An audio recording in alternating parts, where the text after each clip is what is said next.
Hello and welcome back to An Old Man Watches, and today I'm going to be talking about the Oscar-nominated 1946 noir film The Killers.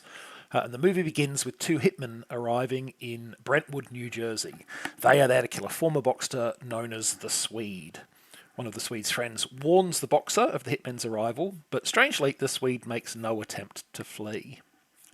Sometime later, the Swede is found shot dead in his room, and insurance investigator Jim Reardon is assigned to find and pay the beneficiary of the deceased man's life insurance policy.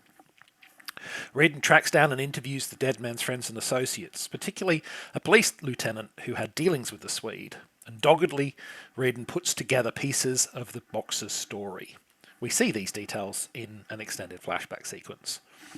I don't intend to spoil those details. This is very much a movie where the journey is as entertaining as the destination, and I think you'll get the best out of it if you see it with as little foreknowledge as possible.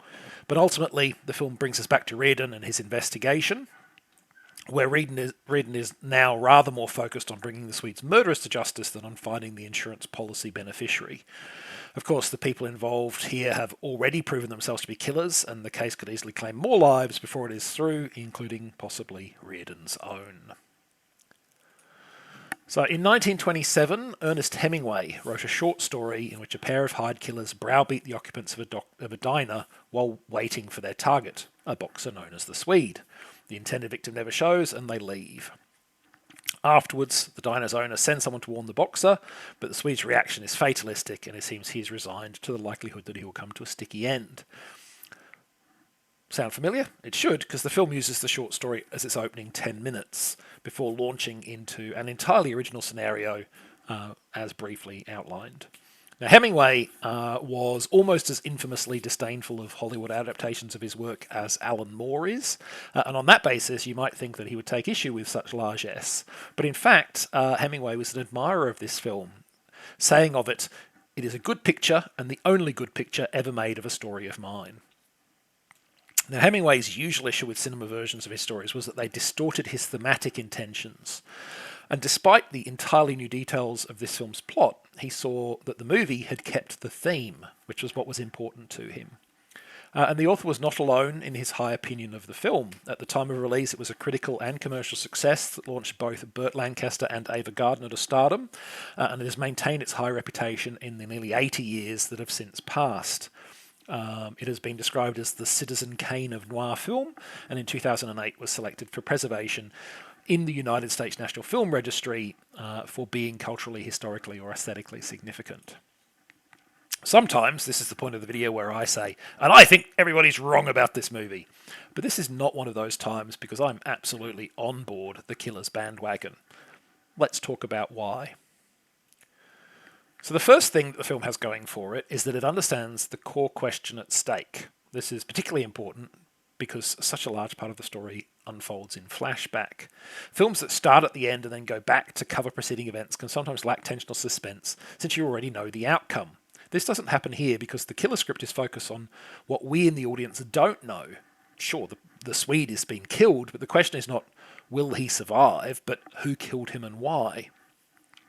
And look, you may be listening to this and thinking, well, yeah, that's how murder mysteries work. Somebody gets killed and an investigator figures out who did it and why they did. And you'd be absolutely right.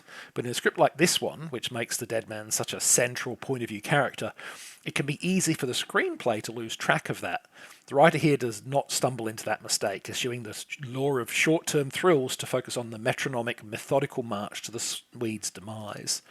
The script lets you grow to like the Swede and wish he could survive, but it never goes for the cheap manipulation of pretending that he might. This is a suspense film and a tragedy, and it profits a great deal from never forgetting that. The film's second strength is that the cast is fantastic. Mark Hellinger, the film's producer, deliberately sought to cast relative unknowns in the movie. His theory was that better-known faces were so familiar to the audience that they would immediately identify their roles, and some of the suspense would be lost from the story. Now, that doesn't mean he got his first choices in all cases. His first choice for the part of the Swede was one Wayne Morris, whose career had been interrupted by service in World War II.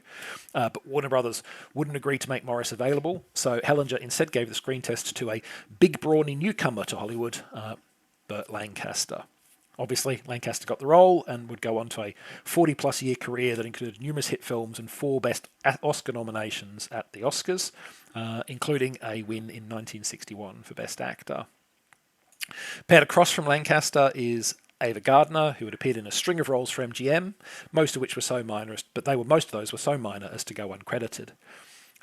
Like Lancaster, she would become a household name and continue to act up until the 1980s, picking up an Oscar nomination in '53 and a Golden Globe nomination in '64 along the way. So Mark Hellander clearly had an eye for talent. Now, although The Killers proved the breakthrough hit for 2 famed future stars and received critical accolades for the acting across multiple roles, it did not win any major nomination for the on-screen performances. Instead, its 4 Oscar nominations, none successful in actually claiming the famous statue, were for Best Director, Best Film Editing, Best Music, and Best Adapted Screenplay. I've already praised the script, but I think it's important to recognise how much these other 3 elements of the film contribute to its success. The direction, editing, and music all build on the strength of the screenplay, emphasising the gradual accumulation of suspense and mistrust that gives the film its narrative power. Film noir movies often make extensive use of sharp lighting and shadow in the visuals, and this film makes fine use of those techniques. The direction is also very controlled and measures. There's no overwrought histrionics in the setting of scenes and the unveiling events. Instead, the director has embraced the script's methodical swish-watch style tick-tick-tick of development.